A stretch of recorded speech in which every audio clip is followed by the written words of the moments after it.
Hello, Sir Keith. It's Andrew Regan calling. Hello, Andrew. How are you? Very good. We're still at the South Pole here with Ray Thompson from Imperial College, and we've managed to achieve our first main goal, which was to get to the South Pole with the Winston Wong bio-inspired ice vehicle. And we've also taken some great science with the help of Ray for which hopefully will be of great use when we get back. So we thought we'd call you. Two things. One is to say we're here safely, and secondly to thank you for your support in enabling this to be possible. And Ray wanted to just say hello to you as well, if that's a convenient time. Go ahead. It's about minus 43 here, so it's a bit on the chilly side, and the conditions getting here from the edge to the South Pole have been probably more extreme than they've been for many years. So but the team is in great spirits, and we've achieved, as I say, we've achieved a long part of the journey and the more difficult part. So it really was a case of saying thank you for your support and letting you know we're at the South Pole. Well, Andrew, while you're there, I mean, many congratulations to you us all from Imperial College. We're absolutely thrilled you're there, quite delighted.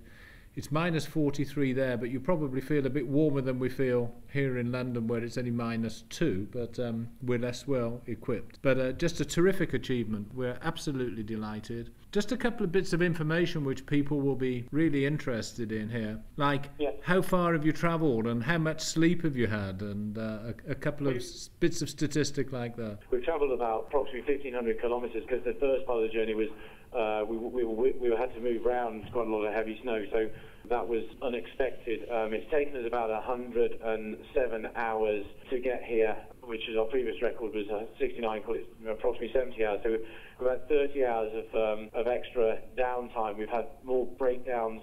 We've had some problems with fuel because the temperature has been so cold. So what we chose to do was to drive 24 hours a day, with each person taking a sort of a rota system to drive and sleep at 3-hour intervals. So we kept on going for sort of continuously 24 hours a day, apart from when we had breakdowns, which we fixed. So we've not slept until last night for about 4 days. So the guys had a good sleep last night, and they had a super breakfast of some bacon and some eggs at the South Pole, which was fantastic. It was much needed. So as I say, but everyone's in fantastic spirits. I understand that there's snow in London, and you've got a bit of snow there, which has caused some trouble in people getting to work. Well, I think people living south of the Thames down in Kent just haven't been here for a few days. It's obviously much easier to get around and avoid the snow in Antarctica if you have the right gear than it is in London. But how are the instruments performing? You said the vehicles had 1 or 2 mishaps, but it sounds as if you've made up time brilliantly. How are the sensing instruments working? I think that, first of all, dealing with the vehicles, as you know, we've got 2 6-wheel drive vehicles which were built in Iceland, and we've got the Winston Wong bio-inspired ice vehicle. What's been absolutely fantastic is that the ice vehicle has exceeded all our expectations. It has had to wait on every single leg of the journey for the 6-wheel drive vehicles to keep up with it. It has travelled with considerably lower fuel consumption than we expected. It has been a complete dream. We've only had one breakdown with the ice vehicle where we lost the steering, which we fixed, which was not a complicated thing. But it has been amazing, and obviously it's a concept vehicle, and that's the whole idea behind it. But it has clearly demonstrated that we ought to look at ways in which we can utilise the experience we've learned from this, and we can definitely travel around this part of the world more efficiently than we're doing even with a 6-wheel drive. So, the strategy of looking at ways of improving the footprint from Twin Otters for the 6-wheel drive big vehicles has definitely worked. They are now, as mobile laboratories, a realistic way of collecting data, and the data that comes from Antarctica is going to be incredibly, going to give us some amazing solutions and answers for the future. So that's brilliant. If we then move on to improving things with what we can learn from the Winston Wong bio-inspired ice vehicle as a concept, we've definitely proved we can learn from that. So that's the most exciting thing from the vehicle side. Maybe perhaps I'll pass you over to Ray, who can talk to you about the science. Is that okay? Yes, we know you've got some brilliant engineering there, and it's delightful to hear that it's performing so well. Okay, we'll have a chat with Ray. Thank you very much indeed, Andrew. And again, you've whetted our appetite here for bacon and eggs, I can tell you. Well, as I say, it's with the support. It wouldn't have been possible without the support of your support from the top level at Imperial College, with Chris Professor Chris Dumas's support in terms of helping pull people together, and also the many, many people within Imperial who've given their time up to help us prepare for the expedition and put us in great stead. So a huge thank you to everybody at your end, which, as I say, I'll pass you over to Ray now, but thank you again. Well, and thanks for you having a thought of Imperial College. Of course, all of our thoughts and congratulations really are coming from here to you. Anyway, we'll have a chat to Ray. Hello, Ray. Hello. As I we hear you've had that bad snow, but we won't go on about that. I just want to pick up slightly on the IV.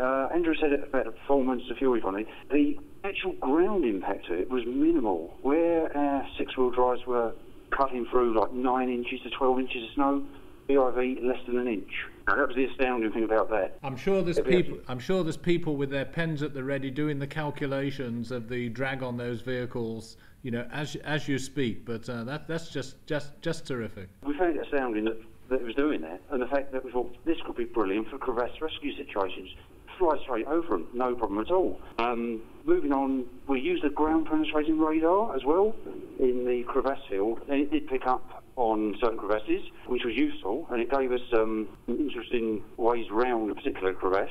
We got round yesterday safely. Beyond that, we've had the weather station running continually, so we've got some good UV type readings and temperatures. Because we've been here at South Pole, or we will be here for 2 days, we're going to get some brilliant stationary readings, so we can get a nice snapshot over about a 36 to 48 hour period, because we're leaving that running continually. And moving on to the Sensium stuff, it's absolutely brilliant. I've been wearing that. I've also been wearing a backup monitoring watch, and they've been working together and showing heart rate and things at this sort of elevation, because I'm not a particularly fit person, and down at base camp where we was around about 1,000 metres, my heart rate was around about 70 to 80. You get up here and it's running more into the 90s at resting, and going literally for about a kilometre, Andrew? Yeah, about a kilometre walk to the American base station here. I was up to 155 beats a minute. You do have to work hard at this altitude, so the amount of information we can pick up from that is going to be brilliant. Hang in there, Ray. We could get a clinician come and analyse these data for you and give you a forecast, but that sounds superb. Ray, tell us just a little bit more about the ground penetrating radar. How important has that been to avoid falling down a crevasse and embarrassing the whole show? Well, the ground penetrating radar, it did pick up on the grass, but the grass was slightly bigger than anticipated, so we did drop one wheel in. So it did give us the warning we needed, so we could get out of that relatively safely. I think there's more work to do on that, but it's a good piece of kit, and I think we had it about 20 feet out in front. Around about 20 feet out in front of the van. So it worked. It definitely helped us in the crevasse situation, because I believe they'd moved, so it picked up on that quite early, so we could find our way around it. We crossed at a point less than about 3 feet across, which we could just drive straight across.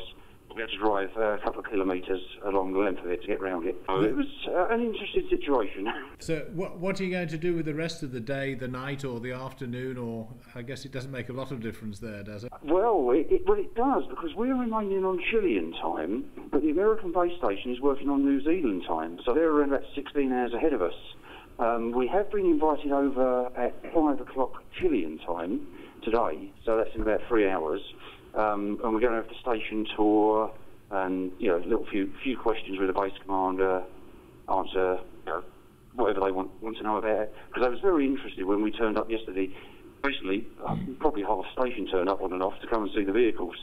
Well, that's excellent. Yeah. I mean, we're rather pondering the notion of you having a Friday night out and the American base having a Saturday afternoon welcoming party for you. But we'll ponder that one. It is very strange, we're trying to come to terms with the timing, because you're picking up what Andrew says about our 24-hour drives, basically.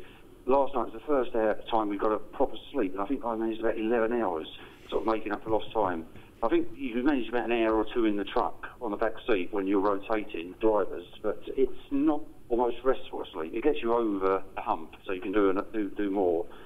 being here for 2 days is going to give us the rest we need before we carry on down the glacier to the Antarctic coast. Further to the Americans taking an interest, they love the look of the BIV, and they've offered the use of their runway. There's some speed trials later today, so we're talking to the base commander this afternoon about that, and we believe he may want to ride as well. So we're to set a world record for the fastest vehicle in Antarctica. Now, how many kilometres to go for this next phase? I'm not sure. I'll hand you back to Andrew for that, because he was doing the calculations. Oh, okay. Right, bye for now.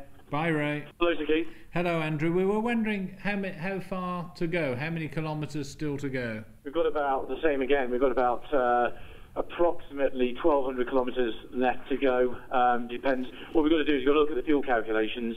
The objective is to go trans-Antarctic. To go trans-Antarctic, we need to get to the bottom of the Levitt Glacier, which is there's a danger bit on the shear zone. We've got to be a bit careful with crevasses. But that's the edge of Antarctica. Then to McMurdo is on the Ross Ice Shelf, so it's not actual ground. We want to get there to visit the Scott's Hut. Now, at the end of the day, if our fuel consumption doesn't allow us, what we'll do is we'll do trans-Antarctic by getting to the bottom of the Levitt, but we can't risk setting off to go to McMurdo without the sufficient fuel, because obviously we're not going to be able to ring up somebody to come and bring us some fuel. It's not an option.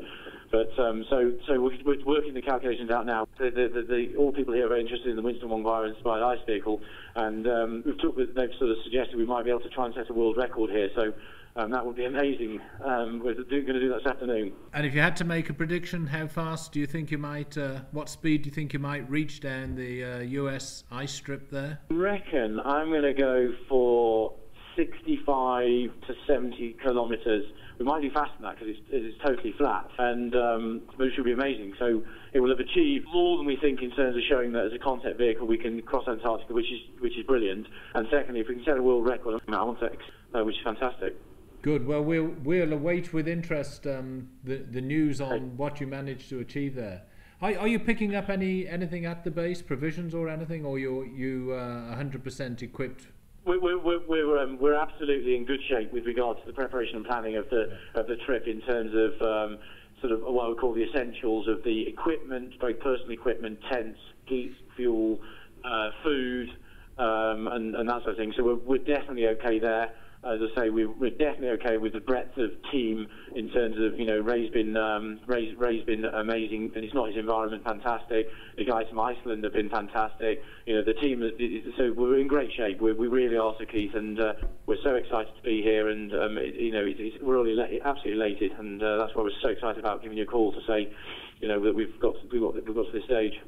Okay, Andrew, well, we're thrilled for you. I guess we should probably sign off now, but again, really many congratulations from everybody here at Imperial College. We're really proud of what you've done. We're thrilled about the bio-inspired vehicle, and we hope we get the chance to talk to you again at some point in the crossing.